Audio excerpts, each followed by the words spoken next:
Okay.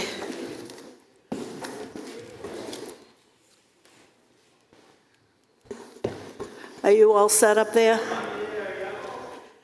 Can everybody hear me out there? This sounds good. Yeah, good level, thank you.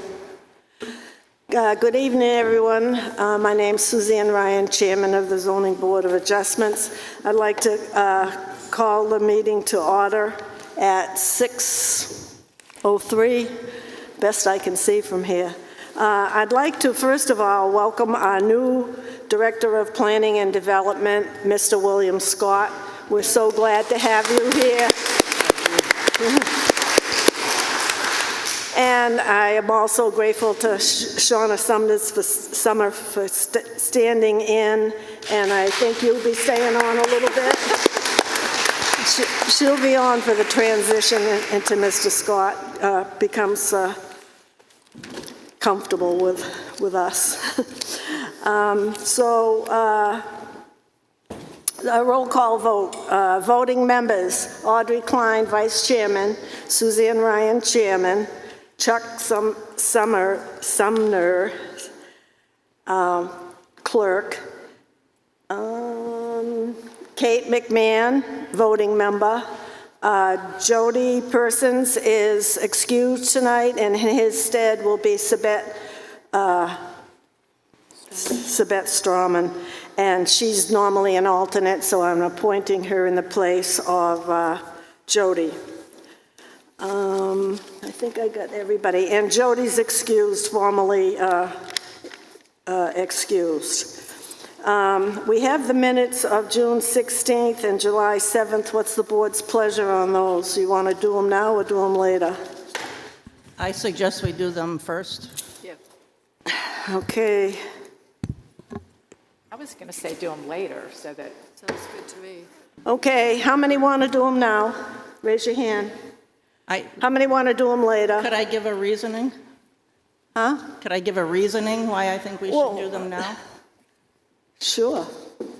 Because we might be hearing information that would add to our knowledge, and I don't want it to impact what we change on the minutes. Minutes should only reflect what we think we did in that meeting. Agree. So you have three Does votes. that make sense? You have three votes to hear it That's now, fine. so. I'm fine. Oh, okay, 3 votes to hear him now, so we'll hear him now. Let's see what I did with them.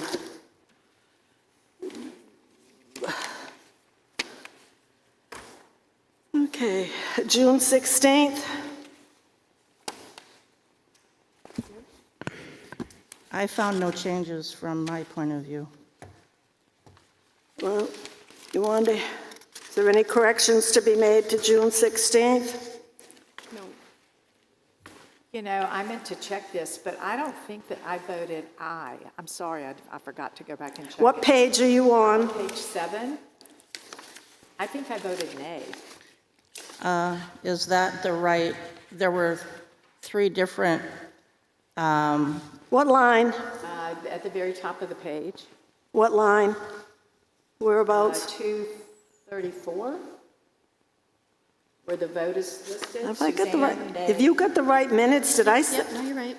June 16th? Yeah, June you're 16. right up here. I'm looking at but we page had 7. 3 cases for the same applicant, so you have to make sure you're reading. Yeah, yours. I'm reading June It's a little- 16th, page Okay. 7. At the top of the page, it's got the vote. Yeah, her page numbers are a little different. I'm not sure why, but Okay, mine's Okay. page 6. Are you reading from the same ones I'm reading from? Page 6? Page 7, right here. page Page I 7. think you voted yes.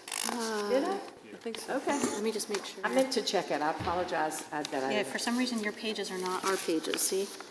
Oh, yeah, but this is the next item, which is the special exception, right? So this is the special exception. So it's this vote here that's in question. No, it's this one. She's talking about the top of the page.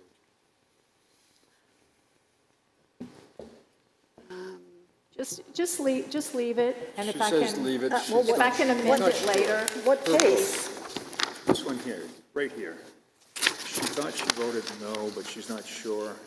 Kate remembers yes. So that says leave it. So we're good. Just leave it. Leave it. Just leave it, all right. So the motion failed 2-3, so you're okay with that? Yeah. I was going No. to do that anyway. Up here? That one is, Passed. It's down here, it's this one here. it's this one, Oh. the top. No, it's not this motion, it's this one that passed 4-1 Okay, that she's questioning. okay. I don't think so. You don't think so? Is it the motion that passed or the motion that passed? I'm getting two different things. The top of the page, right? She probably copied off of something. If you don't use the one the secretary gave us, and she copied off her machine, it'll be a different page, maybe. She Yeah, doesn't so wanna it's this, the motion that passed 4-1. I just looked at Sabette's, what she's pointing at. Really? Okay. Yeah. Leave it. I did not check it, and I meant to. Leave it. Just leave it? Okay. So we're good. Any other corrections?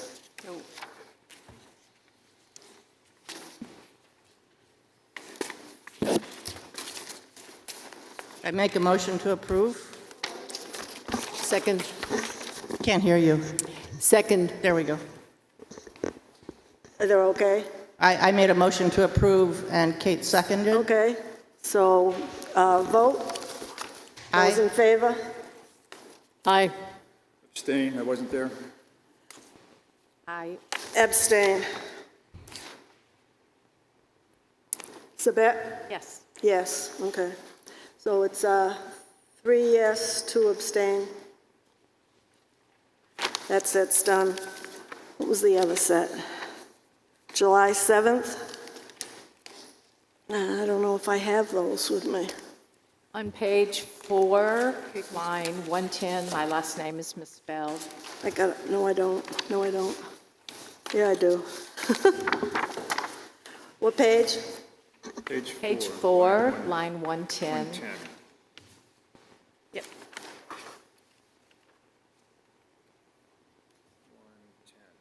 So that's, Oh, Letters. okay, so that's a typo. Yeah. Last name is spelt wrong. Yeah. That too.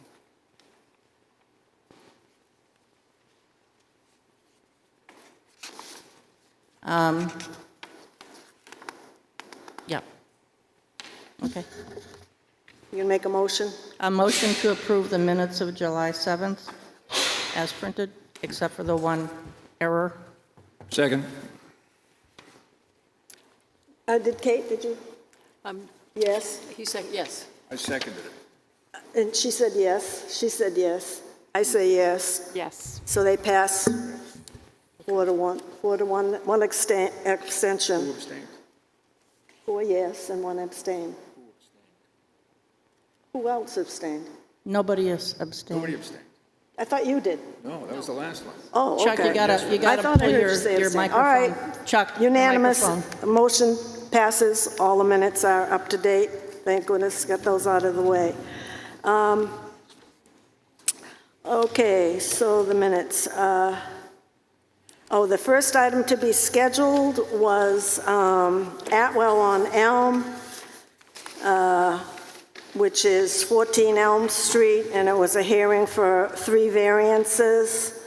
And the applicant has communicated in writing that they would like this continued until Monday's first meeting in September, which is September 8th.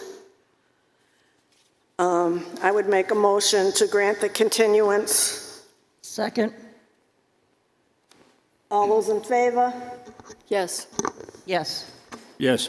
Yes. Yes. Okay, so that's taken care of.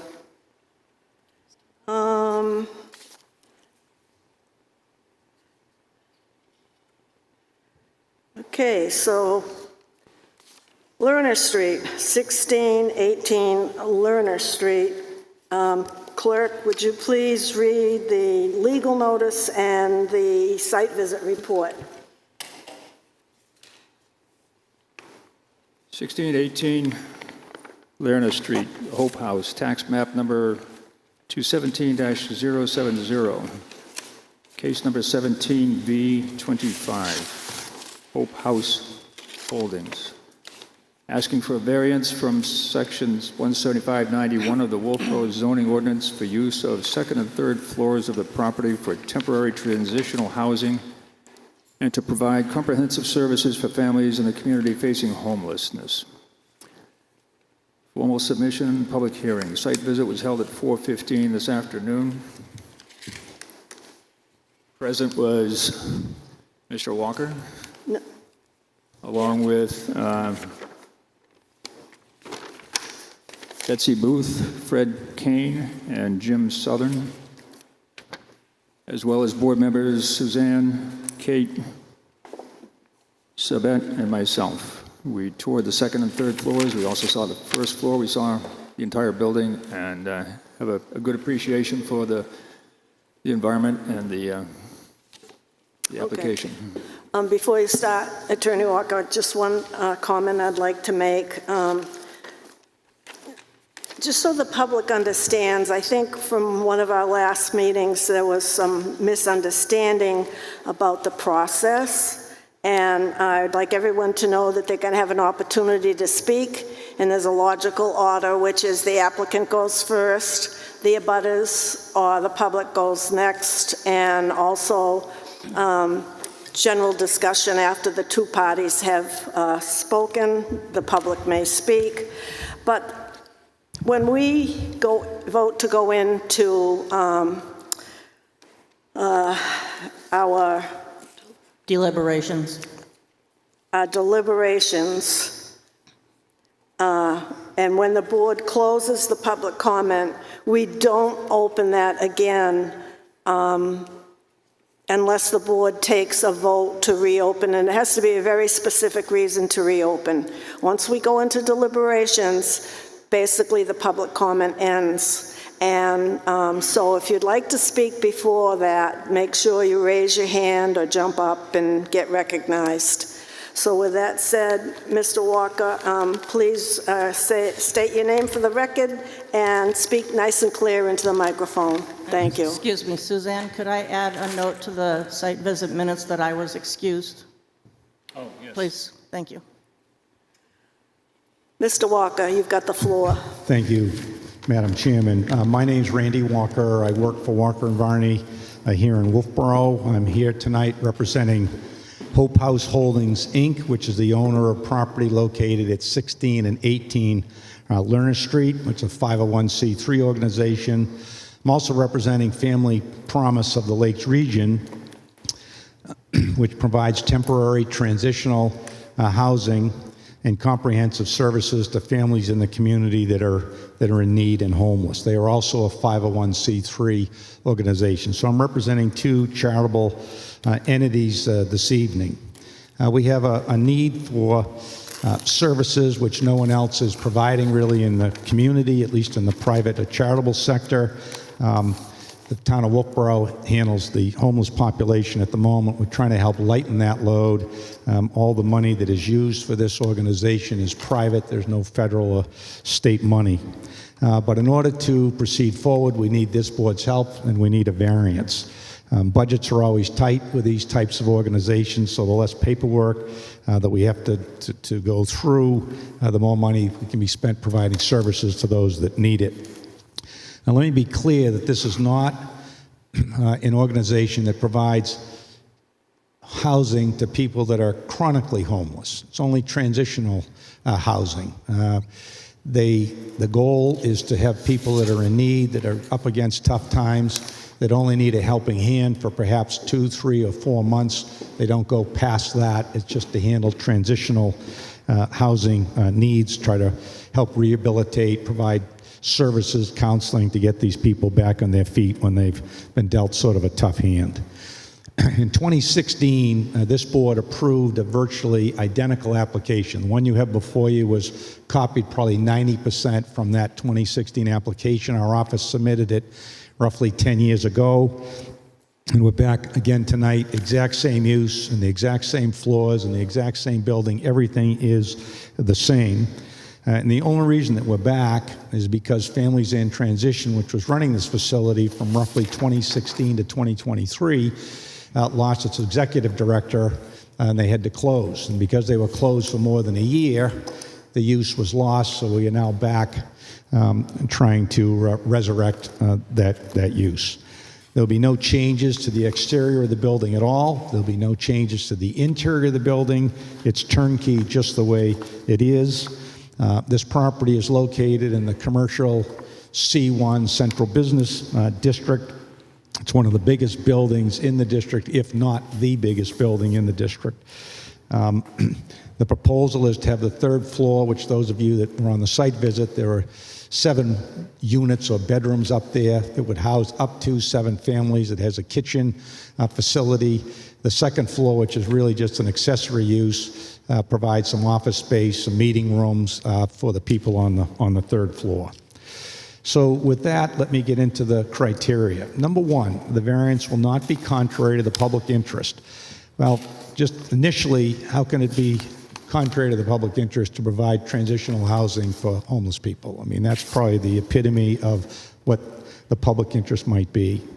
But in order to be contrary to the public interest, the handbook suggests that the use has to be unduly and to a marked degree in violation of the basic zoning objectives of the ordinance. And the handbook further suggests that you ask yourself the question, does the variance alter the essential character of the neighborhood or threaten the public health, safety, or welfare? And I would submit that it does neither. The purpose of the C1 Central Business District is to protect the character of existing downtown area, maintain its pedestrian scale, and provide a healthy mix of both business and residential use. And this property fits into that very nicely. It provides residential use for up to 7 families that are in need, and it also has some counseling and sort of business use as well in the building. The goal, of course, is to serve the needs of the community and to meet that diverse request for both commercial and residential uses. The building, as I mentioned, is either the biggest or one of the biggest in the district, and it's more than spacious enough to handle the uses that we are proposing. Matter of fact, it's probably could handle 3 or 4 times that volume given the size of the building. I think the tax card said it was 19,000 square feet, roughly 6,000 square feet on a floor. The proposed use would basically try to combine some permitted uses, but it in of itself is not permitted, which is why we're here tonight. Permitted uses in the district on the residential side are single-family homes, duplexes, triplexes, multifamily housing, which is usually limited to 4. Inns are permitted. Rooming and boarding homes are permitted. We don't fall into any one of those specific categories, but we dance around it, which to me suggests that this should be approved. If we just had this as one of the permitted uses, it would have fallen into one of those other categories. It's consistent with the use of surrounding properties, which are mostly residential. At the end of this street, it had commercial use in this building, which is no longer there. Snell's closed several years ago. The biggest abutter is the town of Wolfeboro. It has the transformer station, Foss Field, and the municipal electric building. So 3 of the neighbors on 3 sides are the town of Wolfeboro itself. The program is intended to have somebody on site 24/7. Does have surveillance for the building to provide for the families that are there. So in sum, it shouldn't alter the essential character of the neighborhood, which is a mixed use of residential and commercial, and it will not threaten in any way the public health, safety, or welfare. The second part of the second criteria is that the spirit of the ordinance is observed because, and as we all know, that this is very similar and consistent with the first criteria, and basically would it alter the essential character of the locality or threaten the public health, safety, and welfare, and it will not. Again, this board approved this project back in 2016, not quite knowing how it was going to work out. For 6 years, it served the town wonderfully. I won't say there was a pipeline between the town welfare department and this building, but they often would send families in need to families in transition, which would bring the people on board and help lighten the load from the town's end. I believe the former town welfare officer wrote a letter in support of this at the first application, as did the chief of police. Number 3, substantial justice will be done, and the handbook suggests that perhaps the only guiding rule is that the loss to the individual that is not outweighed by a gain to the general public is an injustice. And again, here, I see this as only a gain to the public to provide temporary housing for those families in need. And this test requires a balancing test. The building is completely empty at the moment, not a single tenant in there. And this building, by the way, was for sale for over a year. No one would buy it because there's no use that was permitted that was practical. We had a number of clients, and other offices, I'm sure, had clients that looked at buying this and could not find anything that was compliant with the zoning ordinance and still was practical. So again, they're providing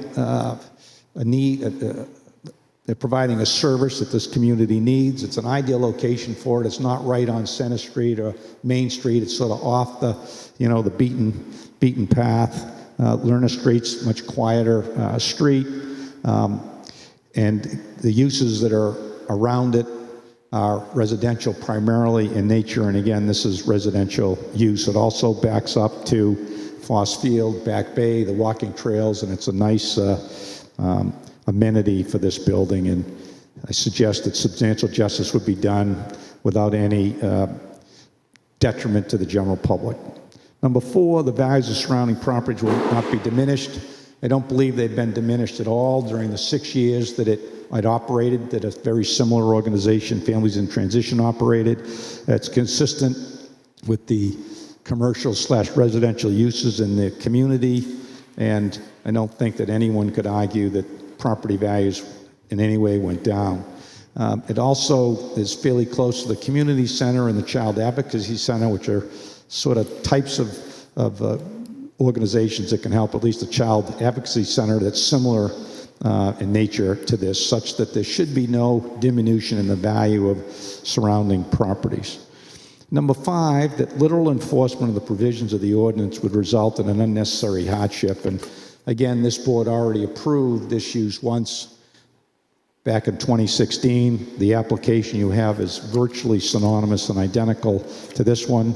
What's unique about this property is, A, the approval that it already received, but it's also one of the biggest buildings, if not the biggest, in the area, and that's sufficient in and of itself to create a special condition. Even if this ordinance, this variance is approved and the second and third floors are used to house these families, the building still has a lot more space, empty space that's in it, but it's very well suited for use for these families. As you all saw, it was a lot of windows, a lot of open space. It was a nice, comfortable, protected environment. Each room had its own individual bathroom, community meeting areas. Most of the residents that come also do not have cars. Some of them do, but a lot of them do not have cars, and there was never any parking problems while they were there. There is on-site parking as well. There's a number of ways to get into the building. There's a front entrance, a side entrance, and at least 2 rear entrances. So there's a number of ways to access this building, which is a little unusual for other residences. Most people just have 2. But owing to those special circumstances, there is no fair and substantial relationship that exists between the purpose of the ordinance, which again is to have a healthy mix of commercial and residential use. And although this use is not specifically permitted, it's consistent with permitted uses. And therefore, the strict enforcement of the ordinance is not necessary to effectuate the intent of the ordinance, and it would not advance the purpose of the ordinance in any fair and substantial way. And the handbook suggests that this test attempts to balance the public good, which I submit there is nothing but public good in this application, against the potential harm to private landowners. And although there may be some people that speak tonight against it, I don't believe that there's any potential harm to any landowners. And that again, we're trying to accomplish the public good by providing transitional housing. The proposed use is reasonable. Again, given the size of the building, it can easily accommodate 5 to 7 families, which is on average what they often had. This use was tried and proven for 6 years. That was uneventful, and it's a good way to address the need that we have in Wolfeboro without using any state or federal money. I usually don't argue that the last part of the criteria, but I would suggest that this building is an albatross, that it cannot be used for any reasonable use in the district, and that in and of itself is sufficient to meet the last part of the criteria. So with that having been said, I would be happy to answer any questions that any board members or anybody in the public have. I have one question, Randy. Is the applicant the owner of the building? Yes. Hope House Holdings, Inc. Jim Southern is one of the principals of that. Thank you. That owns the building. Yeah, thanks. Okay, have you concluded your presentation? Yeah. Board members, any question, please raise your hand. Okay. Ladies first. Okay. So our zoning doesn't have a definition for temporary transitional housing. Why is this different than a hotel under our definition? Well, Or is it different than a hotel? so when I read the criteria, I tried to pigeonhole us into one of those, you know, a hotel, rooming and boarding house, and it did not seem in each category that I looked at that it would qualify. Generally, we think of a hotel, people come for a week or two. In Wolfeboro, this is 3 or 4 months. It's rare that a hotel is going to have it for that time period. I don't remember if there was a restriction under the definition. There is not, and that's, I think, curious. But in fact, there's no definition for a time limit for a hotel. Yeah. So again, if you think that we're a hotel and we qualify, we're happy to withdraw a request for a variance. But I didn't see that it pigeonholed it, and they did come before this same board back in 2016, and I suspect had that same potentially conversation. I get that. I just, the only thing I see the difference between the hotel and what you're suggesting is the specific people that are staying there, and I don't think that's a reason to apply zoning in this case. I don't think that's a valid reason to apply zoning. No, I appreciate that, and I agree with that comment. One other comment. It's a sprinkled building, correct? So yes, this building, I believe, is fully compliant. It's turnkey, ready to go. So unless I'm mistaken, it's the only sprinkled building in downtown Wolfeboro of this type that would fit into the hotel or, you know, a type of definition. So in that case, I think that's a really good thing for the type of people that are, you know, the people, not type of people, but the families that are staying there. Well, thank you for that. And again, I don't know about other buildings, but I know that they spent a lot of money back in the past to get this building up to code, and we all went through it today, and the systems are very impressive. That's it for me. Chuck? It may not be completely relevant, but how are the families selected? Is a selection process that assures that, for example, that we're not going to have unruly neighbors here or anything like that? How is that managed? I have no idea. However, Jim may know, but I do not know what the process is. I know one thing that Amy Muccio was the town welfare officer, and back in the day, you know, people would come into this building and say that they had some need, and she would often call to say, this is what I have, can you take them? And often they did, but I don't know what the criteria is. But there is a process of some sort. In other words, you just can't walk off the street and stumble into a room, or, for example. Yeah, there's definitely a process. Okay. No, there is a process. Oh, go ahead. You got a question? No, I was just going to say there is a process. I'm a little bit familiar with the program because they used a lot of churches throughout New Hampshire, Episcopal churches and others, to host families on the weekend. And of course, it was very disruptive. It's come for 2 days, disruptive for the families, and then they have to pack up after the weekend because the church was used for other things and move on. But the families have to be open to counseling and getting employment and so forth. They're screened before they take likely families who can profit and gain from this, so. Thank you. Okay. Sabette? I have more of a statement than a question. I don't know if you said this, but when I talked to Jim, he said that he keeps the staff in the building 24 hours, is that correct? Yes. And I just want to point that out because I'm not sure that Hope House had that, and there were some community comments about it previously. And so I think that's a good thing for the community to know that there's staff in the building 24 hours a day. I believe the management practice that the Hope House had is going to be very similar, if not the same, as the new management will have. It's an organization that has a protocol. Okay. Did you not say there was going to be an on-site manager in your narrative? Yes. Yeah, that's what I thought. Okay, Randy, thank you. Anyone from the public in favor at this time would like to speak?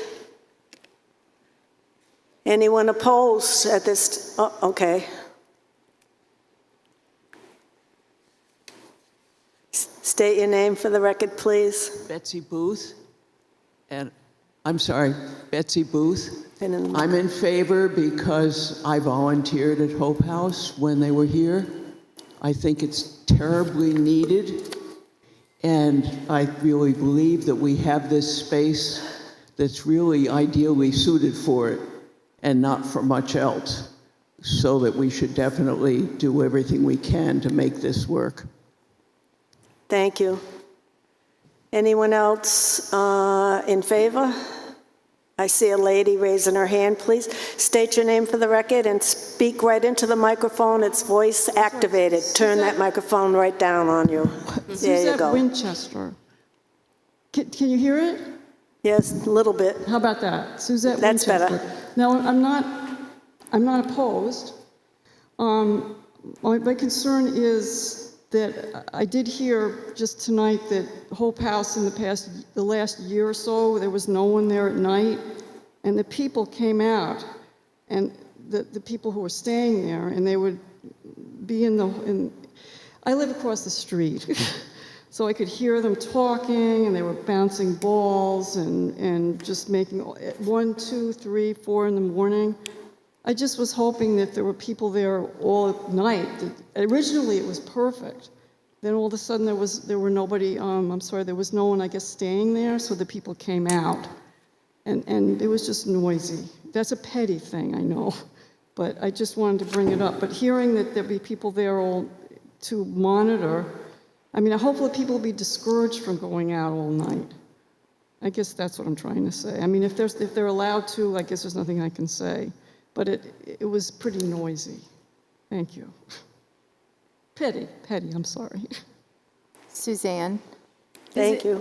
Would it make sense to have Mr. Southern speak to any of those issues and how his company will manage that differently?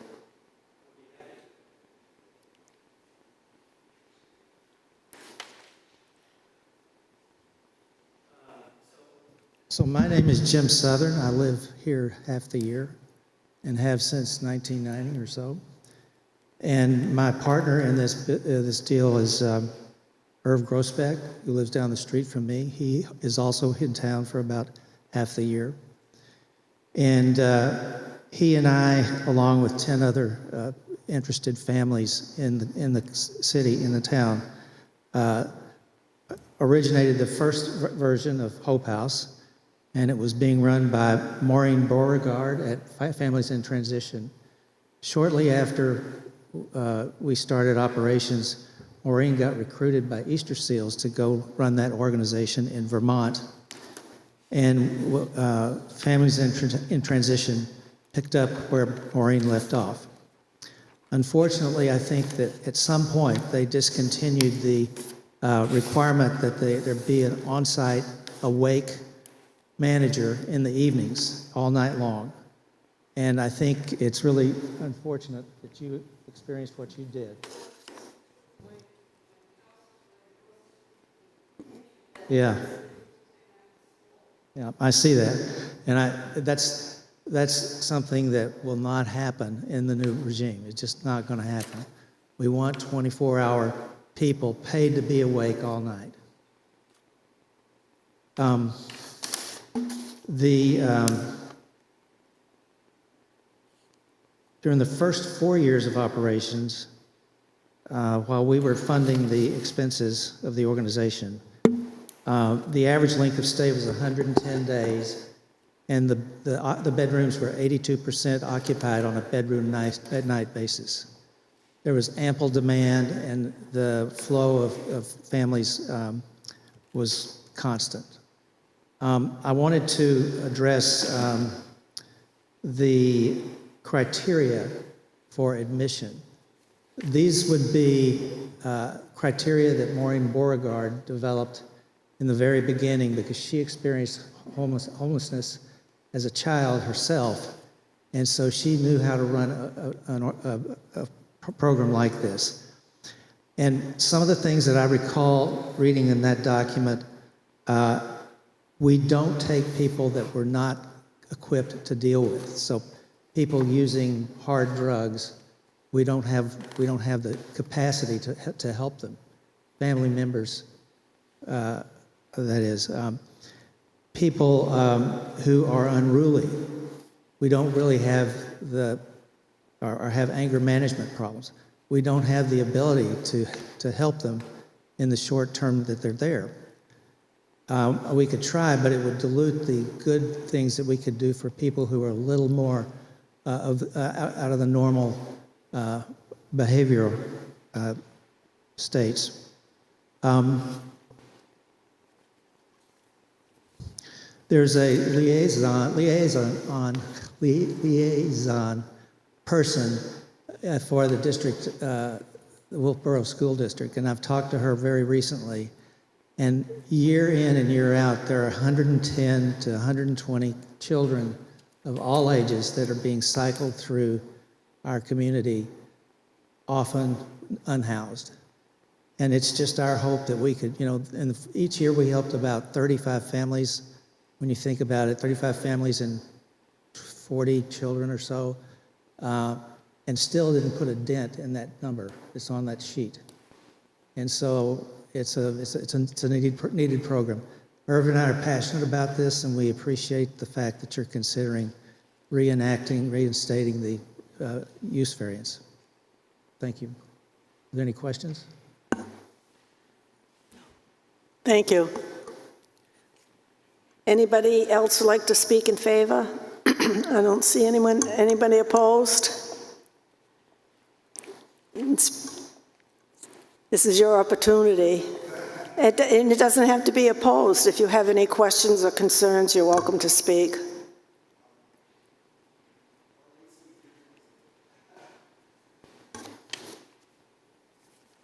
So good evening, Paul Whalen. I live at 79 Glen, which puts me right behind the Hope House. It was encouraged to hear that it sounds like the management will be beefed up a little bit.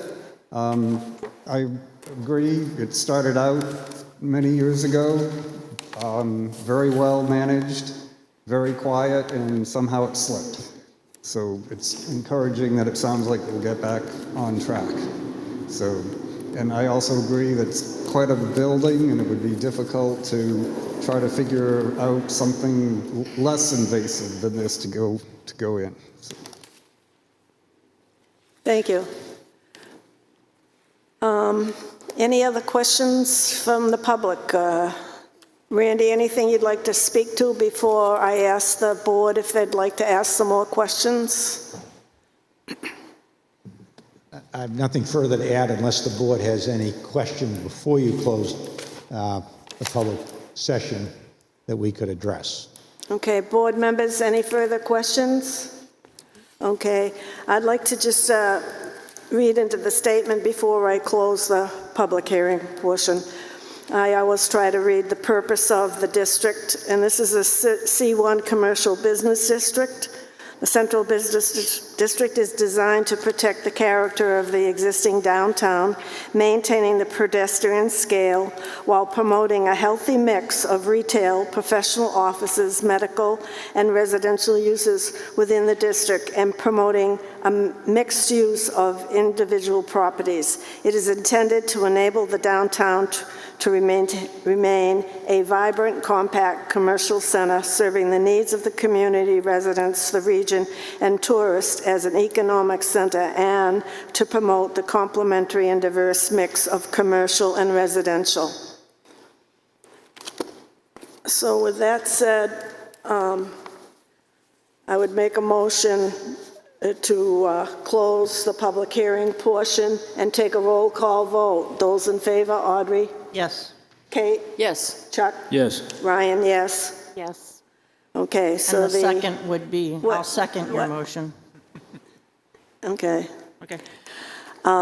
So with that said, we will go into deliberative mode, which is we discuss the 5 criteria, and number 1 and 2, we join together because you can't have one without the other. So number 1 is the variance will not be contrary to the public interest and will observe the spirit of the ordinance. Board members? I'm going to say something that I'm probably going to say during most of these sections, is hotels are permitted, and this use is almost exactly like a hotel. The impacts are the same.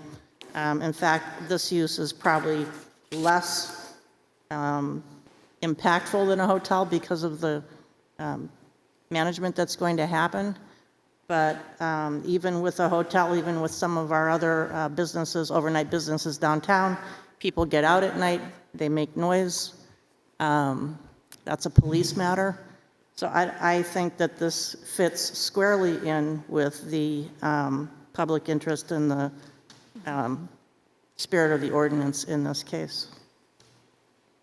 Okay, I would add that it's similar to the existing uses and uses permitted by right and by special exception in the district, and it promotes the purpose of mixing uses of individual properties, and that the essential character of the locality will not be changed. Anybody else want to add anything? Okay, then number 3, substantial justice is done. Anybody want to weigh in? Okay, I would say that the area's present use in determining whether substantial justice is done is by granting a variance unless the zoning ordinance was adopted specifically to alter the neighborhood.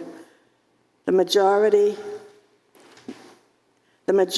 discussed will be gained to the transitional housing that the town both lacks and needs, and find that denying the variance would deprive the town of these services and only at the gain of rigid enforcement of the ordinance. Number 4, the values of surrounding properties are not diminished. I leave that up to the board because we don't have any definite real estate documentation. I would just say that, I think Randy mentioned it, that building had this operation in it before, and I think if you ask the people that live in the neighborhood, did their tax bill go down in those years, the answer would be no. So I don't believe that it affects the values of the properties in the neighborhood. And we'll know that for certain if this passes and our new tax bills come out, but I think it will not harm the values. Again, I don't see how it could, given that, a hotel is a use that's approved and permitted, and this is very similar in the impact.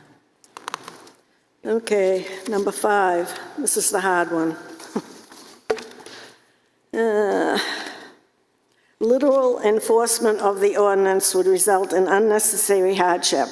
Unnecessary hardship can be shown either of two ways. First, it's to show that because of special conditions of a property, it distinguishes it from other properties in the neighborhood. There is no fair and substantial relationship between the general public purpose in the ordinance and provisions specified in the application of the provisions of the property, and the proposed use is a reasonable one. Well, I don't think there's any dispute that this building is unique. It's unique not just on that street, but it's unique to within the town. The building is really a 4-story building, including the basement.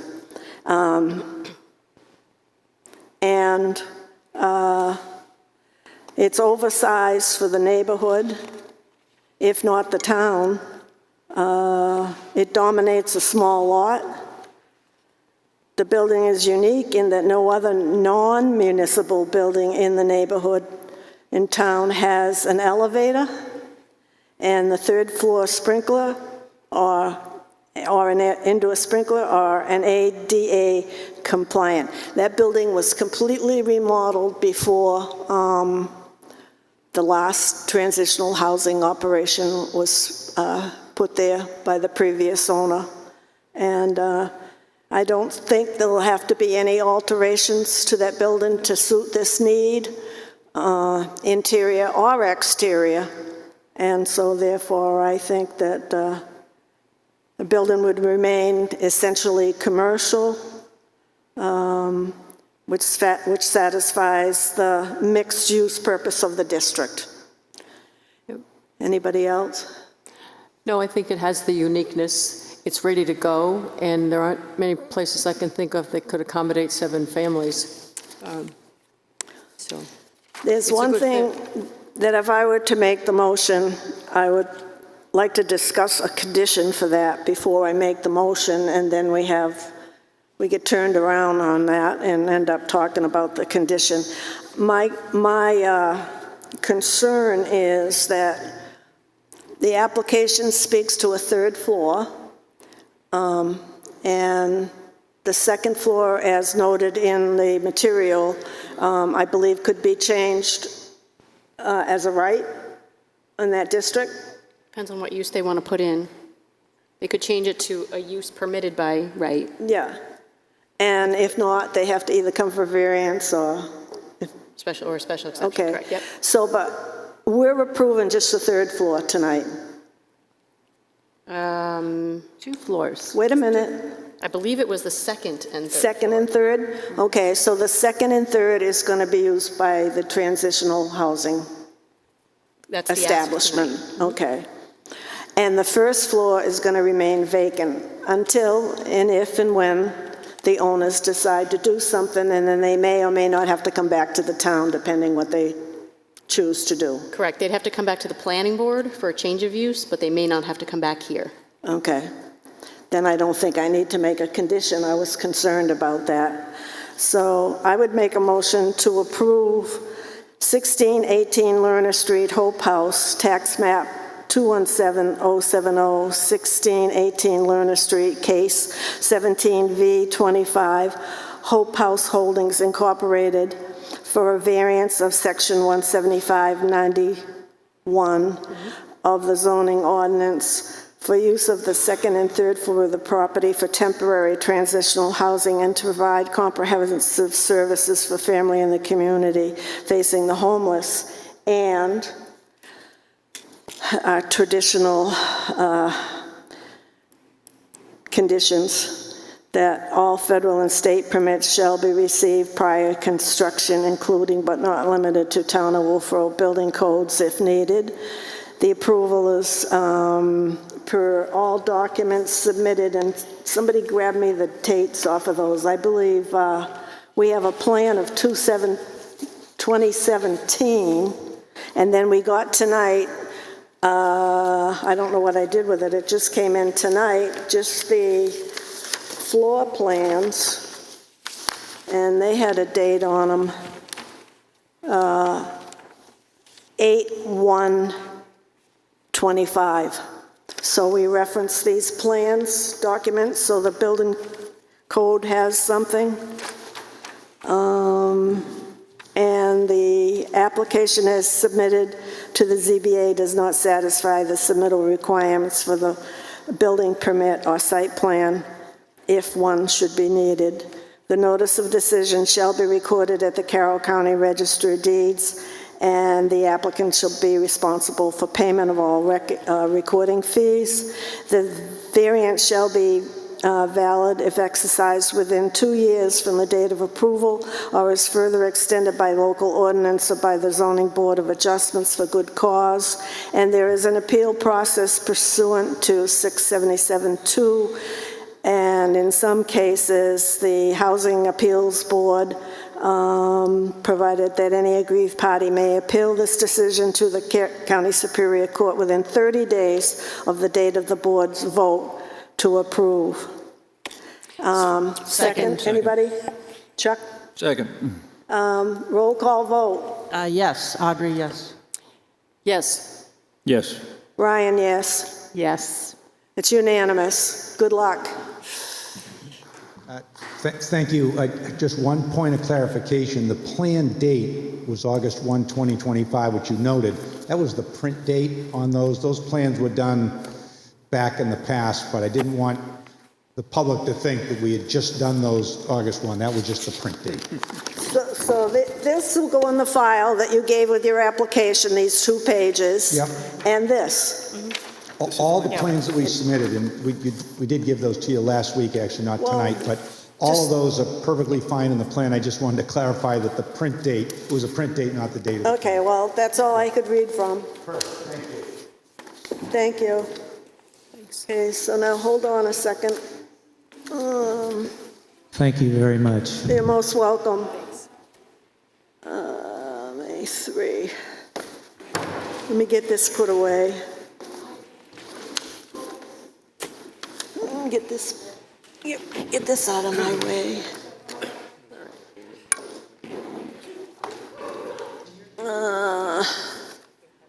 Okay, the next case. They'll find it. I want to get my. I want to get my. This is what I want. Oh, I want to get this. Yeah, this one. Okay, the next case that will be heard tonight is 209 South Main Street. And Chuck, our clerk, would you please read the legal notice and what you observed at the site visit?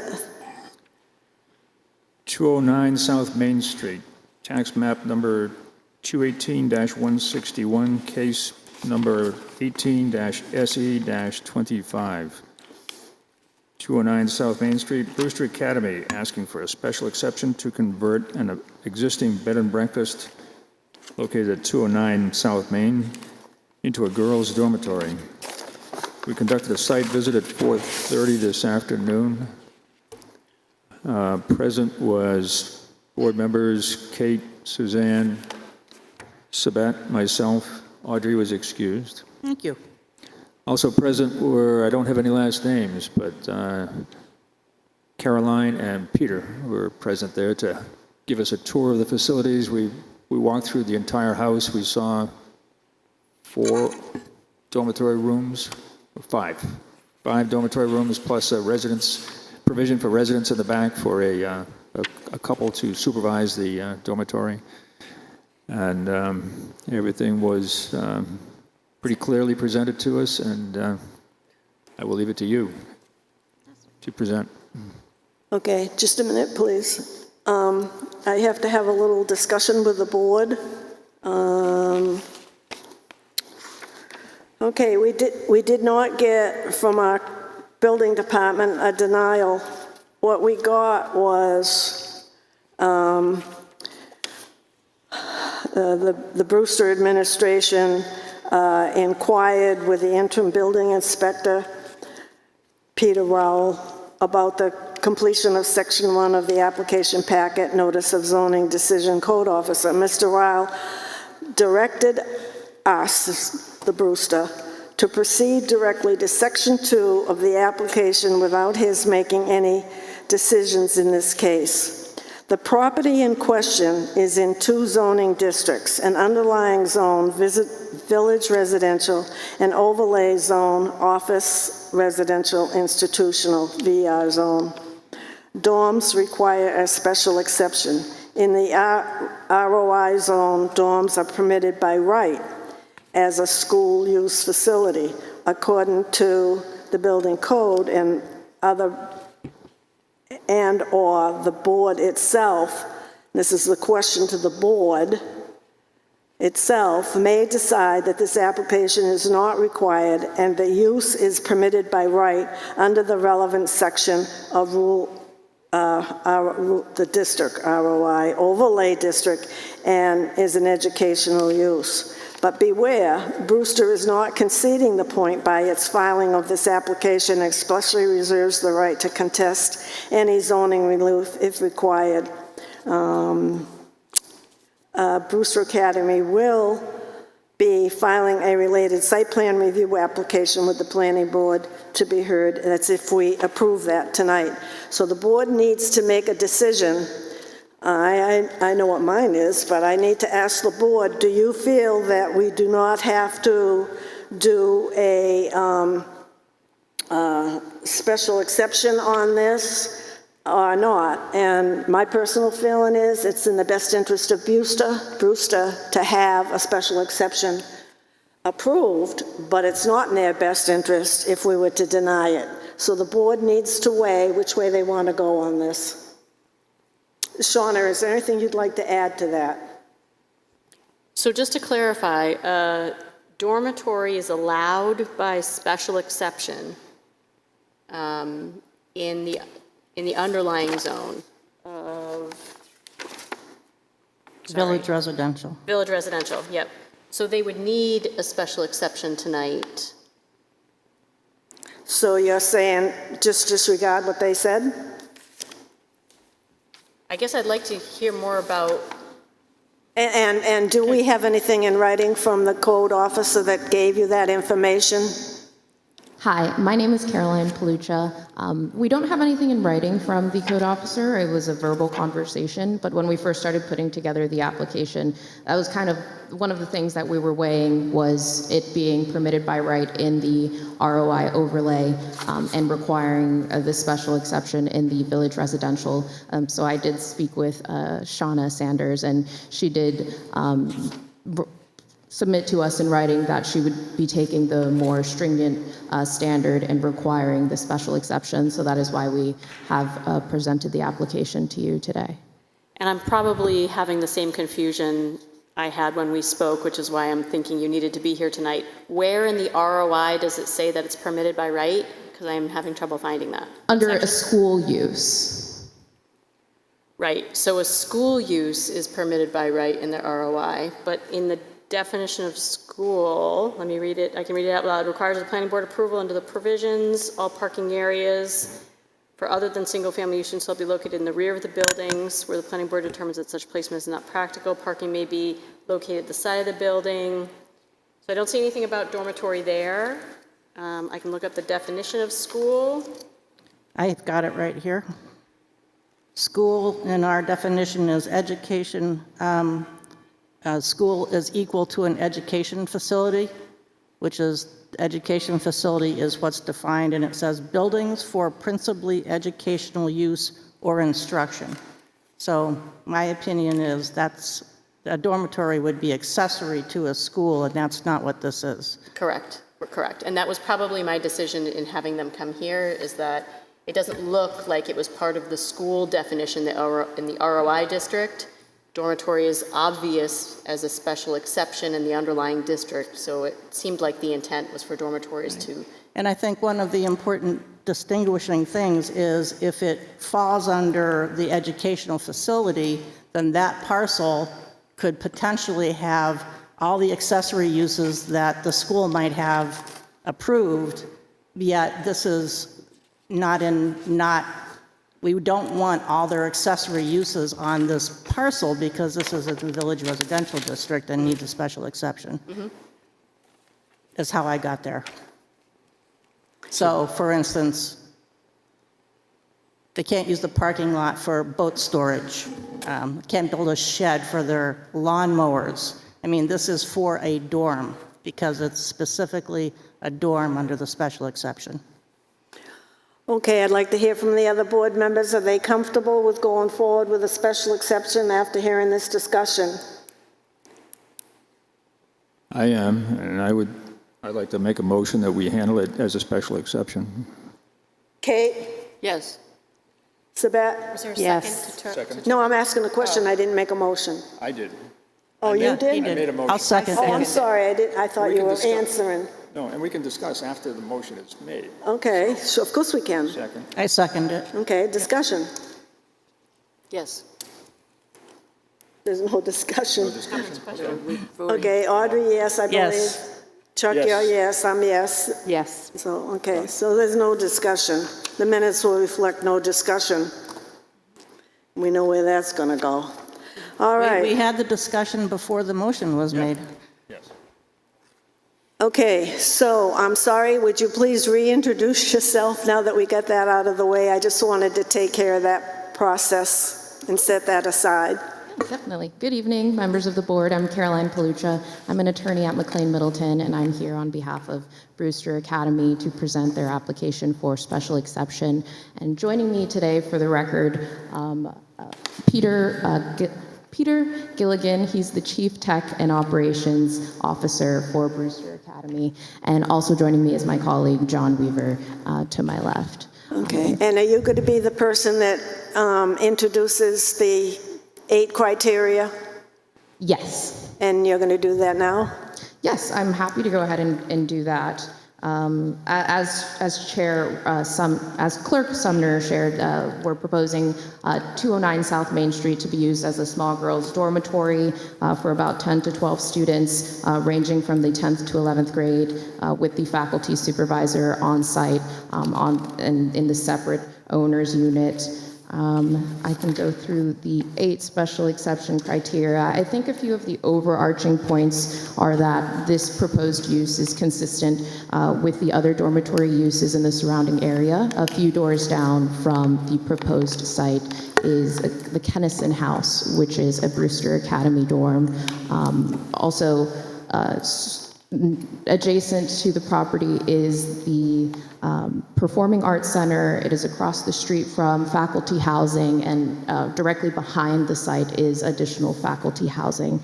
So it's consistent with the dormitory use, the character of the area. As we've kind of visited, it is permitted use in the residential, office, industrial overlay zone, and permitted by special exception in the village residential. We're not proposing any exterior changes to the site plan that we submitted. That's the 2004 site plan that was submitted in connection with the bed and breakfasts use. And on the exterior, really the only changes that will be kind of implemented are new signage to be consistent with the other Brewster dormitories once the building has been named. There will also be retrofitting of the entry doors to require security key card access, consistent with the other dormitories. I guess I could go through each point. It may sound like a lot of repetition, but if you have any questions, just please don't feel free to interrupt. So for site suitability, as I've mentioned, we're not really proposing any changes. Its previous use as a bed and breakfast has kind of made it easily transferable into a dormitory. There's the 5 bedrooms, 6.5 bathrooms. Each of the rooms either has their ensuite connected to the dormitory or is right outside the hall for the students to access.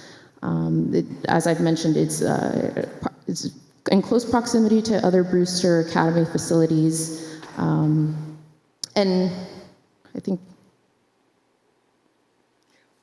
I think I've hit all my points there, unless anyone has any questions on the site suitability criterion. I don't. Go ahead.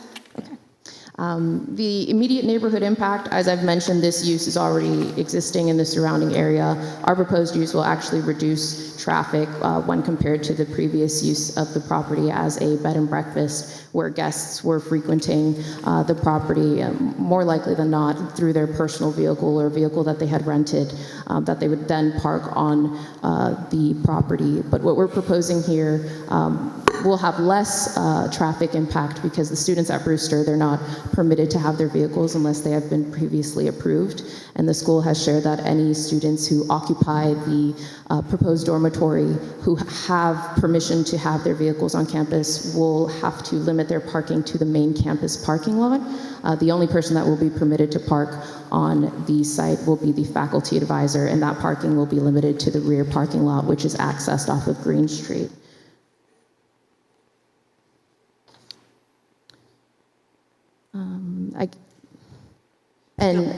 Consistent with the other dormitories in the area, the school has mandatory quiet hours from 10:30 p.m. to the morning. The faculty supervisor will be there. And these students, they come from all over. Their parents pay a great tuition, and they know to behave, and they know that if they don't behave, there will be consequences to that. So they tend to be well behaved. And the head of school shared that in her last 4 years as head of school, there have been no complaints with respect to dormitory uses or the students of Brewster Academy.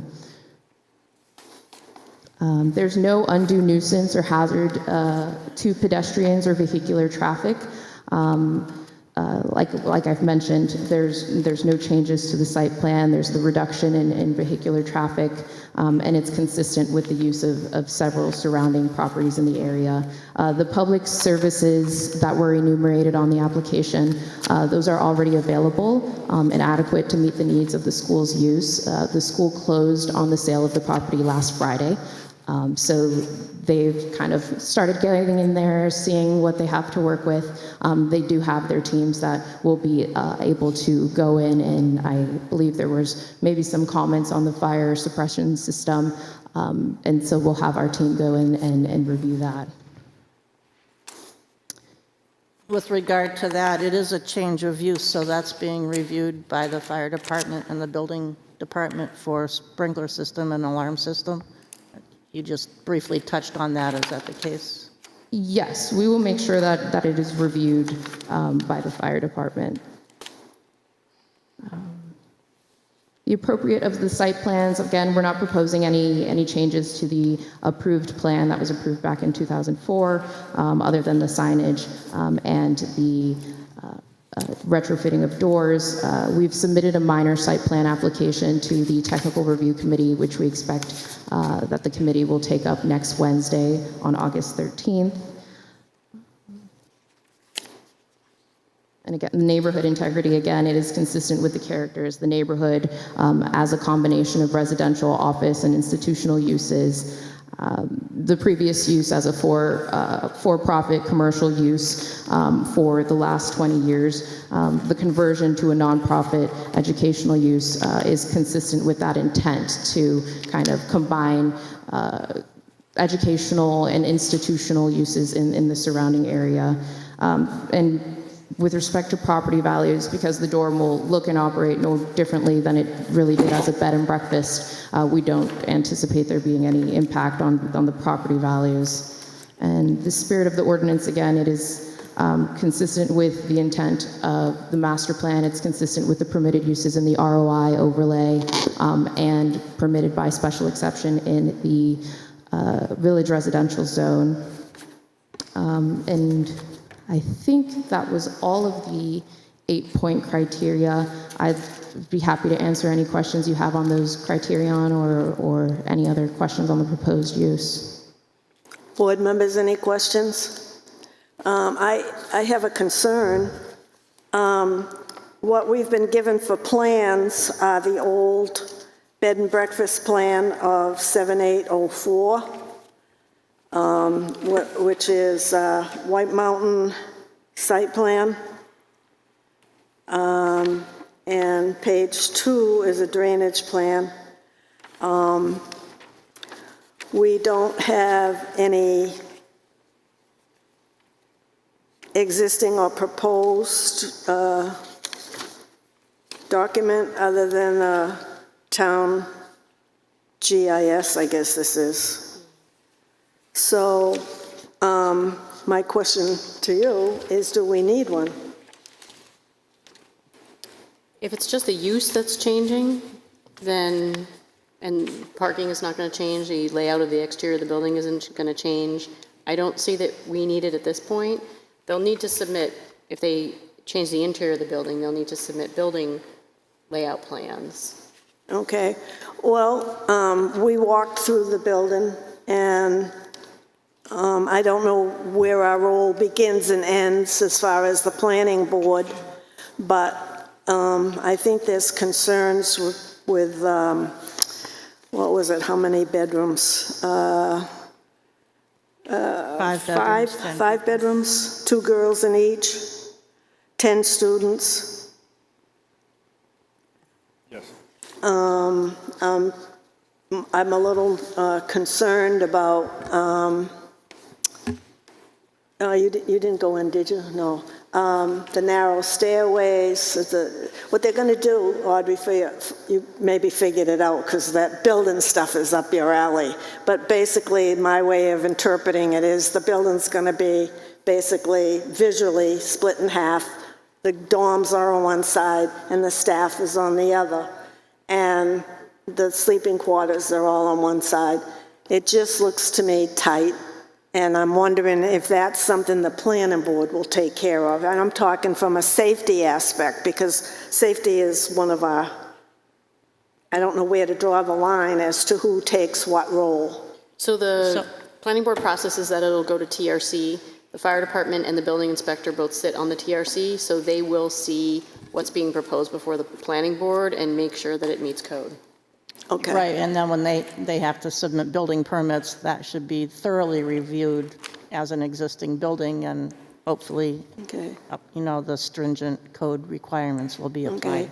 Well, and I'm also, thank you for that information. I'm also kind of caught up on, I usually, if we approve something, I'll say in compliance with or in reference to our plan. So this is the plan I'll be referencing because that's all we have in the file. Correct? Yep.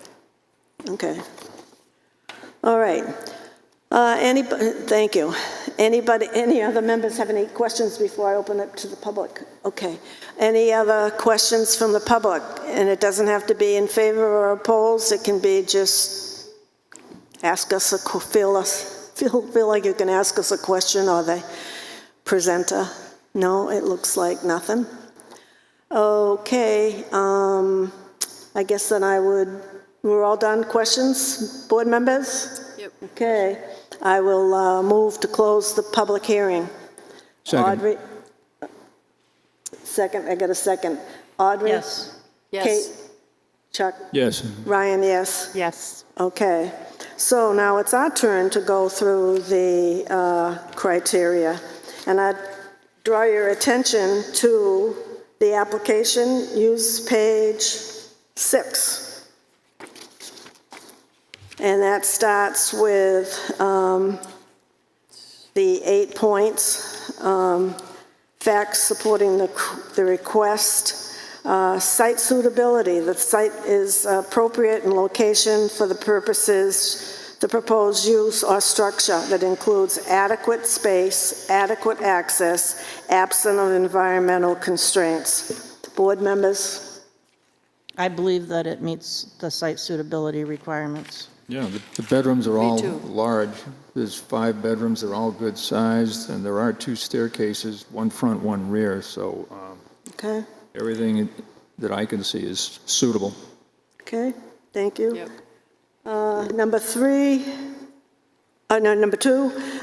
immediate neighborhood impact, that the proposal is not detrimental, injurious, obnoxious, or offensive to the abutting properties in particular and to the neighborhood in general. Typical impacts which extend beyond the proposed site include excessive trip generation, noise or vibration, dust, glare, heat, smoke, fumes, gas, odor, inappropriate hours. I think that applies more to a commercial setting. Well, I think this probably is less detrimental than a potential inn, which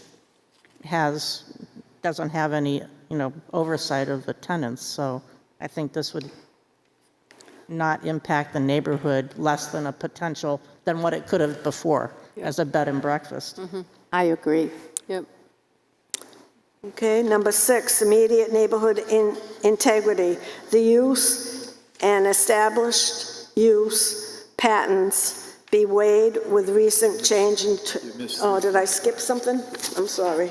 I guess I did. I turned too many pages. So there's 1 and 2.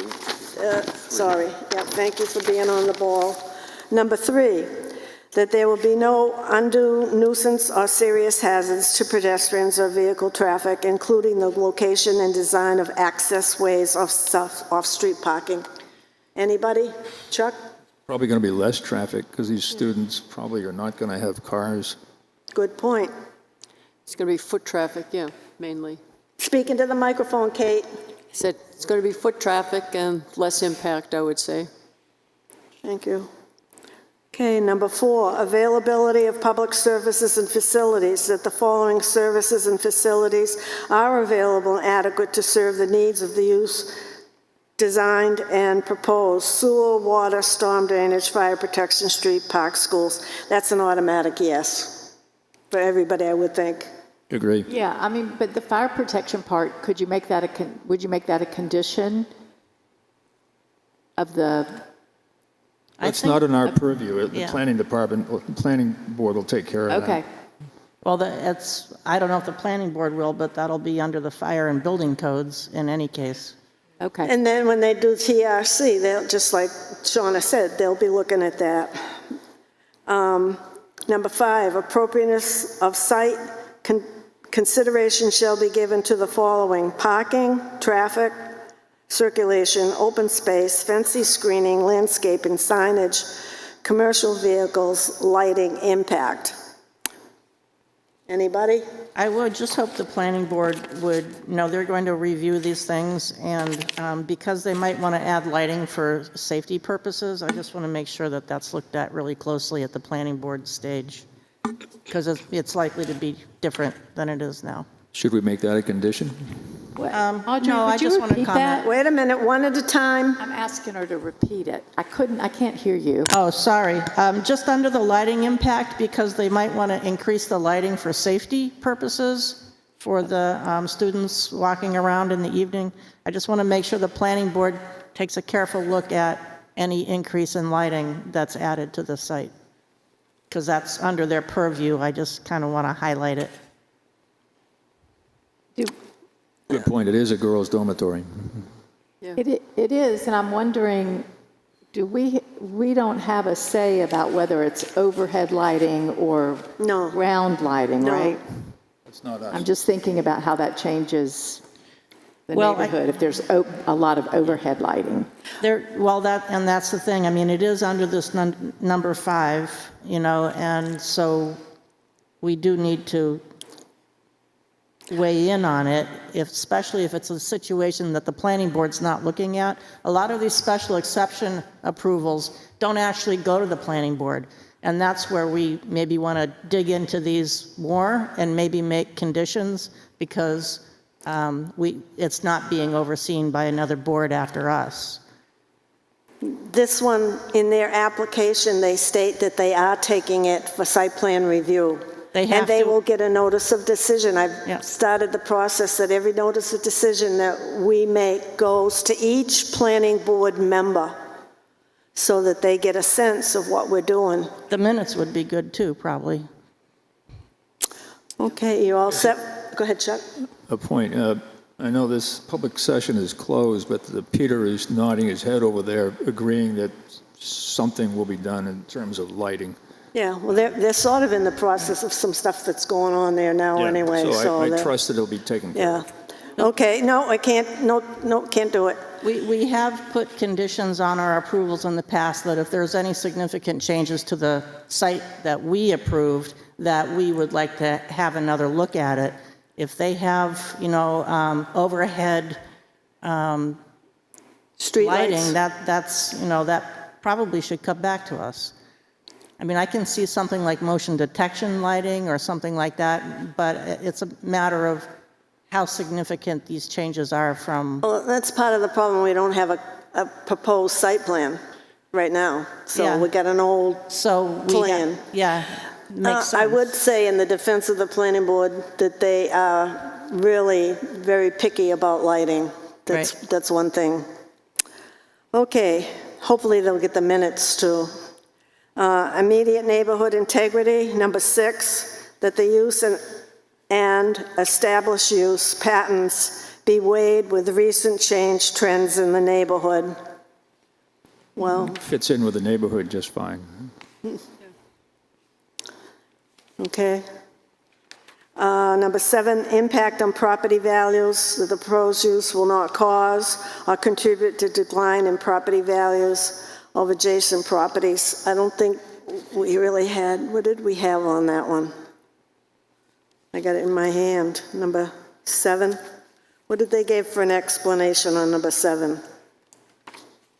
I don't know what the explanation is, but the key is that externally the building is going to look the same, and it's a nice historic-looking building, and it will be preserved in that fashion. Oh, they said, yeah, because they'll look and operate no differently in the neighborhood than a bed and breakfast. So they don't see any change. I guess we would agree with that. Hear any objection? Number 8, the proposed use or structure is consistent with the spirit of the ordinance and the intent of the master plan. Well, because it was in 2 districts, I didn't know what purpose to look at, to weigh about the spirit of the ordinance, but I think it's clear because of the overlay district that this type of, I'm going to say development, is clearly within the intent of the master plan. okay. Any other questions on this application? I make a motion to approve the application as submitted for tax map 218-161, case 18 SE 25209 South Main Street, Brewster Academy, for a special exception to convert the existing bed and breakfast located on 209 South Main Street into a girls' dorm with staff also residing in half of the property. And I would read the conditions, which were similar to what I did for the last one, which all federal and state permits shall be received prior to the construction, including but not limited to the Town of Wolfeboro Building Code. The approval is consistent with the material handed in to us. I'm not going to date those plans because they're not too useful. So the material that we received on July 14th, 2025 is the official documentation. The application as submitted to the ZBA does not satisfy the submittable requirements for the building permit or site plan approval.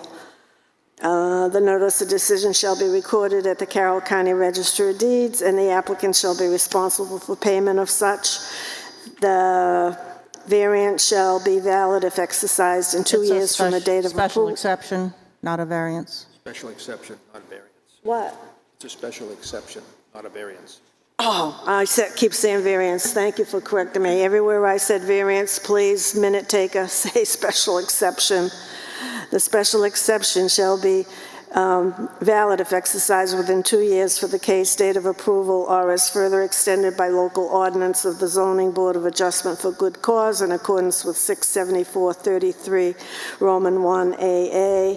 Appeal process pursuant to RSA 677-2. Any aggrieved party may appeal this decision to the County Superior Court within 30 days of the date of the board's vote to approve, and may appeal to the Housing Board of Appeals, State of New Hampshire in some instances.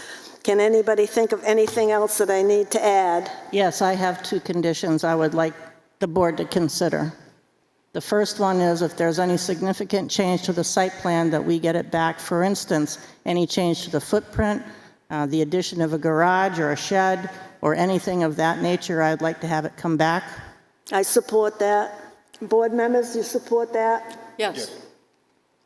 Okay. Also, I would like it stringently adhered to that the uses on this property are only accessory to the dorm, and no other uses of this property that aren't accessory to a dorm happen on this property. Board members, do you agree with that, concur? Yes. Agree. Yes? Yes. Okay, so now, Second. a motion, my motion as, my conditions as amended with your conditions. Do I hear a second? Second. Audrey, second. Roll call vote. Audrey? Yes. Yes. Kate? Chuck? Yes. Ryan? Yes? Yes. Yes. Okay, you have your approval. Thank you. Okay, now, let's get reorganized.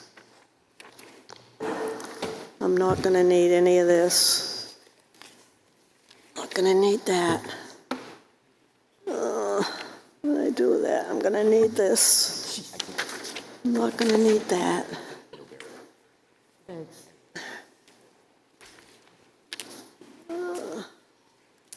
I don't need that.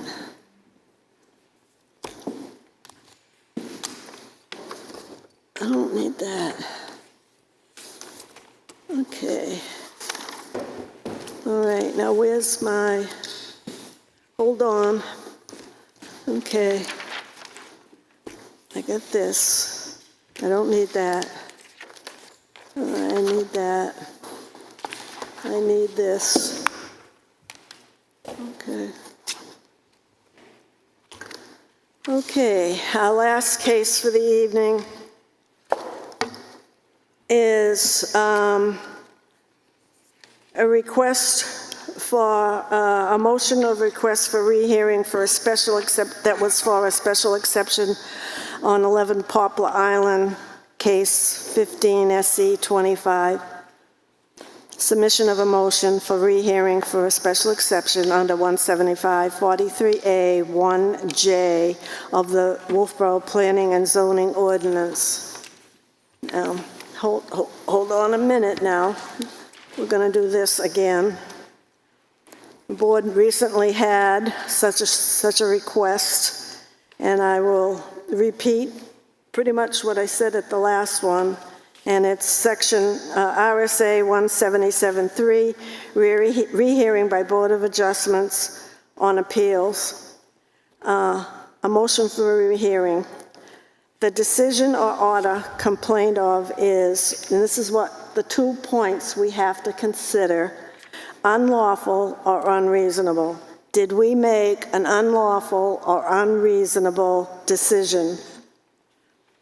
And can we do such without rehashing the case, the merits of the case? Can we talk about our role as to how we came to that decision? Did we do something unlawful or unreasonable? And this is a public meeting and not a public hearing, so the public does not get an opportunity to speak. This is a decision the board has to make under its own judgment to grant or deny the rehearing. Any questions? I have a question. Well, I might be missing some material. Is there another form or anything other than I have a letter, I have a picture? What is the letter dated? The letter, I didn't get that. Why don't you take the pen? Okay, thank you. I don't know what she's talking about. Okay, I just didn't get the actual motion for rehearing form, so I just want to take a minute and look at it for a second. Okay. I do want to make sure everyone has the July 3, 2025 letter too, because I have a lot of copies in the file. and I wanna make- had two, Yes, there should be two, yes. yeah. Okay, there should be an initial letter and then a follow-up. Okay, okay, I just want to make sure. Thank you. Okay, where was I? So does the board have any other questions before we get to, Kate, you looking like you wanted to say something? No? Yeah, I do. Well, I want to address Can you put the microphone, I would move like the to- whole microphone I closer would to your like to- paperwork. I would like to address the two criteria that you just mentioned about what we need to consider for a rehearing. Is that proper to say that now? Yeah? Go ahead. Okay. That's what we're doing. That's what this All is right, for. okay. I looked at the material that was submitted in the request for a rehearing, and I know that we voted approval for the two variances, and the vote was to deny the special exception for that partial second story. I do think that particularly with the more information from the architect and the photos, that the decision that was made to reject the special exception was unreasonable, because I think the feeling that was expressed by several people on the board was that no place around there has a second story on that island. At least one person said that. And also, there was discussion that this just won't fit. It won't be like an island property and so forth. And I think that was a wrong decision. And so I think it's reasonable to have a rehearing on the whole thing. Thank you. Audrey? So I guess to start with, I'd like to just review what a special exception is for, as opposed to a variance or just a regular approval. So there are things that are permitted by right. They don't need to come here, and they can go get a building permit or whatever and do their thing. And then there are things that are permitted by variance, which are things that are not permitted at all. And the variance is actually saying, we're allowing you to do this thing that is otherwise illegal in the zone. So it's a waiving of the law, essentially. A special exception is put in each zone for particular uses, because in many places in the zone, they might make sense. And in other places, they might not make sense. So there could be half the lots in the zone that the special exception is not going to work, and the other half is going to be fine.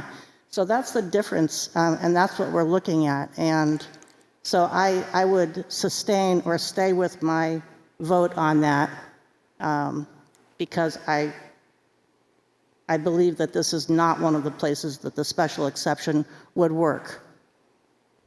Okay. Chuck, any thoughts? Well, I tend to agree with Kate, based on the new information and the fact that there are 4 other houses on that same island that are either 1.5 or 2 stories high, leads me to believe that it would fit in with the neighborhood, so to speak, of the island. So I think basically, I guess the way to phrase it is, it was unreasonable to deny it the first time. Okay, Shauna, you have to correct me on this. I'm putting my thinking cap on.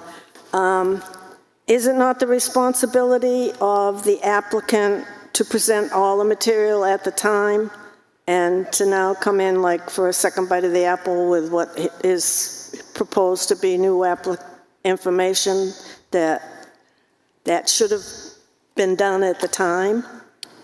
New information is one of the areas that legal counsel has said the ZBA can consider. If new information comes to light that is going to cause the ZBA to have a different view of the criteria, then that can be one of the reasons to rehear it.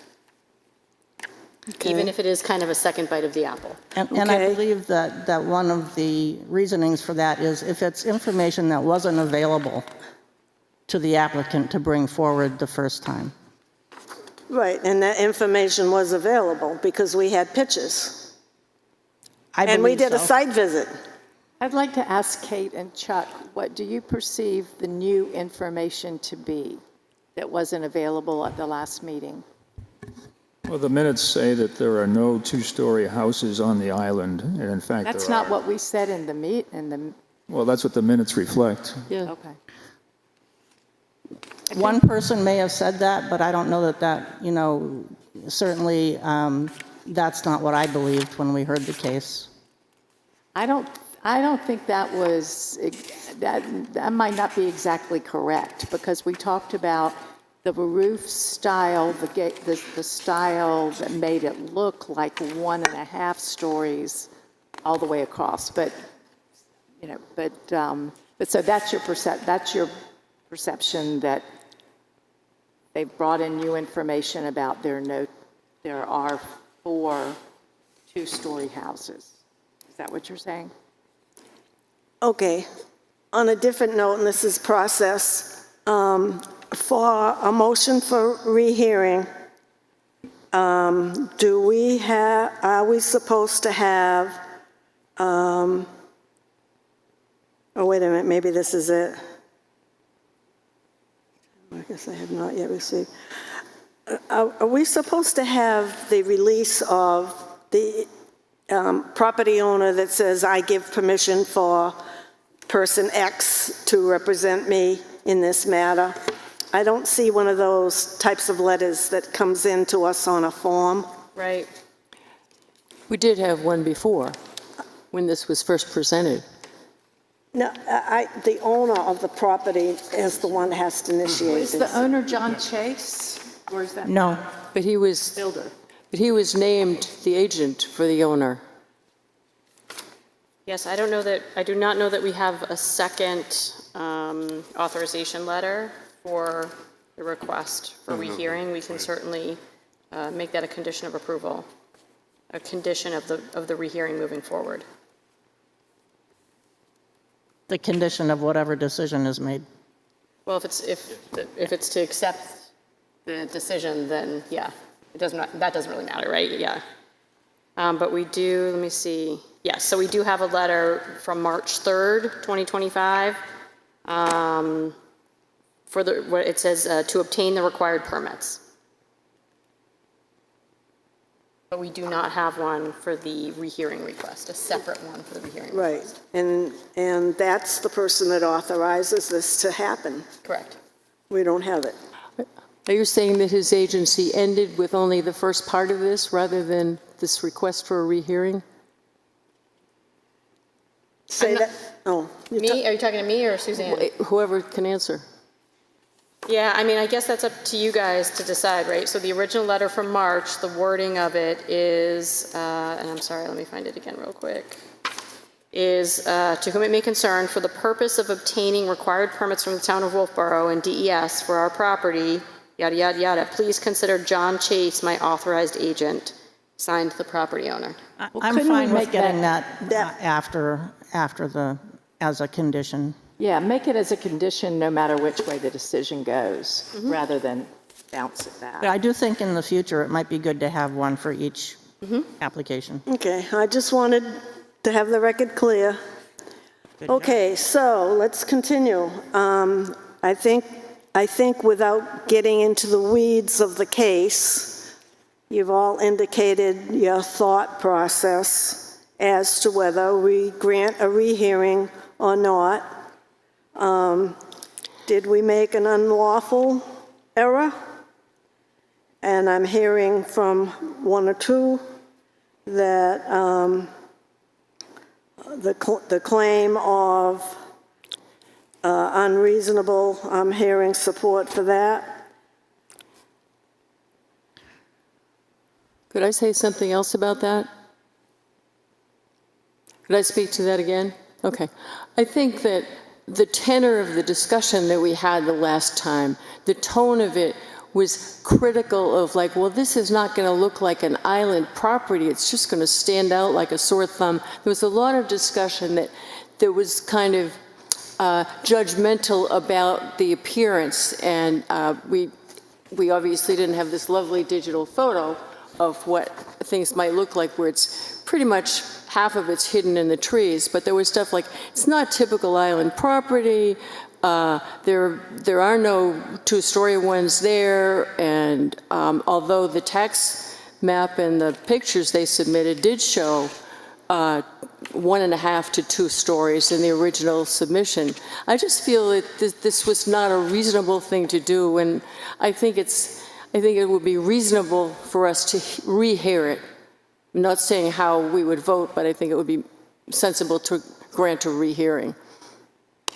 Well, I think part of my reasoning why I voted the way I did is because, again, the purpose of the ordinance is to protect the lake. Lake Wentworth is one of the most pristine lakes, probably in New Hampshire. At one time, it was drinking water quality. I don't know that to be now, but and my thought was the cumulative effect of what will happen on that island and other islands around. So to me, it was a time to say, it's an old camp. You're welcome to rebuild a camp in the same style and expand it, but to go up is not appropriate. Up within the 50 feet. Let's not forget, we're only talking about 2 floors within the front 50 feet.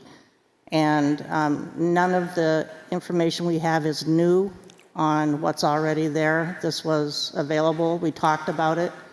That's all. We did say it's set back more than it was before. The camp is moved back from the shore and is presumably offers more protection to the lake rather than less. Okay, any other? I would make a motion to deny the rehearing. Second. Roll call vote. Oh, no, any discussion? I think we've chewed it up enough. Okay, a roll call vote. I agree to, Sabette said, I agree to deny it because I don't believe that we have substantially different information than we had at the hearing.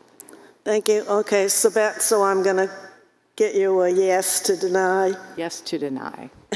And Audrey, obviously? Yes to deny. Kate? No. Chuck? No. Ryan, yes. Motion passes to deny for rehearing 3-2. Thank you. And again, there's, the recourse for that is the Board of Appeals up in the state of New Hampshire, the Land Use Board. Or Yeah, I'd have to look at the statute. they don't come back to us again. It board or the doesn't court, right. volleyball back and Right, forth. right. They go to court or to the Board of Appeals, yep. Board of Appeals in the state. Okay, so we did our minutes. I think we're good to say motion to adjourn. Second. All in favor? Aye. Aye. I'm not going to be here in September, just so you know. Thank Okay. you. Actually, you can tell Bill.